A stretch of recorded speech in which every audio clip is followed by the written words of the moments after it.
Welcome to TAC Tips. This series showcases different tips and tricks to help improve your Chromebook's experience. Today's TAC tip is how to schedule an email to send.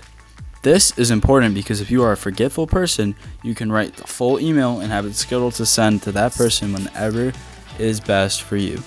So what you want to do is that you want to go to your email. I already have mine open. Just type gmail.com in your search. So what you want to do is you want to press compose, but I already have an email drafted up.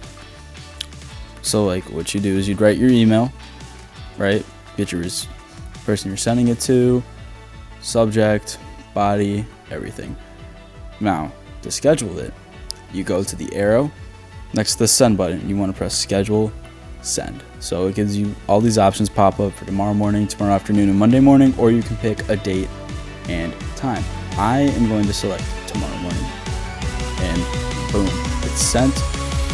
Don't have to worry about it. Thanks for watching. Come back next week for more TAC tips from your TAC crew.